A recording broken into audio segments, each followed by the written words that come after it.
Hello everyone.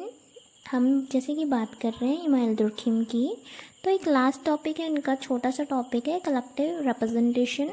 तो इस पर भी हम बात कर लेते हैं। तो यह एक उनकी दुर्खिम की इम्पोर्टेंट कॉन्सेप्ट है।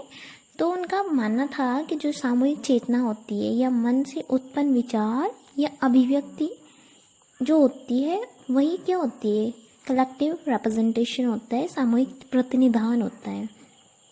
तो सामाजिक चेतना का सिद्धांत ही सामूहिक प्रतिनिधान का स्रोत है। जो व्यक्तिगत चेतना होती है उसकी अंतर क्रिया या इंट्रैक्शन के बाद लोगों के मन में जिन विचारों और व्यवहारों के प्रति भावात्मक लगाव और मानसिक स्वीकृति उत्पन्न हो जाती है, वे व्यवहार या विचार सामूहिक प्रतिनिधान कहलाते हैं। तो इस प्रकार जो सामूहिक प्रतिनिधान होते हैं उसमें सभी व्यक्ति के बिना किसी विरोध या शंका के, बिना अपनी इच्छा के उन्हें स्वीकार कर लेते हैं, चाहे वो कैसे भी हो, उनकी इच्छाओं के खिलाफ भी हो, लेकिन वे तब भी उन्हें स्वीकार कर लेते हैं। जैसे हमारे धार्मिक विश्वास हो गए, अनुष्ठान, संस्कार या ज्ञान की श्रेणियाँ, समय, स्थान आदि, ये सभी क्या है, सामूहिक प्रतिनिधान है, क्योंकि इनकी उत्पत्ति सामूहिक चेतना से हुई है। जैसे हमारा तिरंगा झंडा है, या कुरान हो गई, रामायण, बाइबल, मंदिर, मस्जिद, चर्च, ये सभी क्या है, सामूहिक प्रतिनिधान के प्रतीक हैं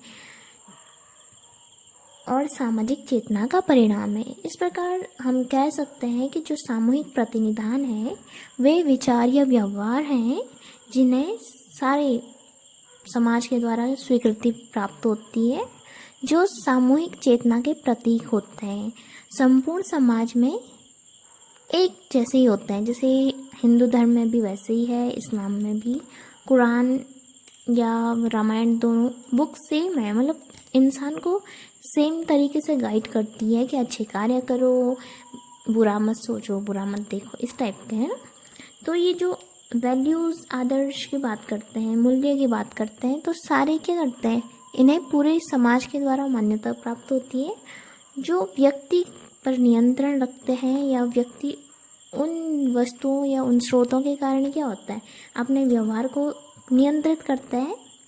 तो इसी को ही दुर्खिम ने सामूहिक प्रतिनिधान कहा है, और सामूहिक प्रतिनिधान को दुर्खिम एक महत्वपूर्ण विषय वस्तु मानते हैं सोशियोलॉजी की। ओके, सो इस टाइप से हमने दुर्खिम को कंप्लीट कर लिया है। नेक्स्ट वीडियो में हम नए थिंकर की बात करेंगे, दैट इज़ ऑगस्ट कॉम्ट।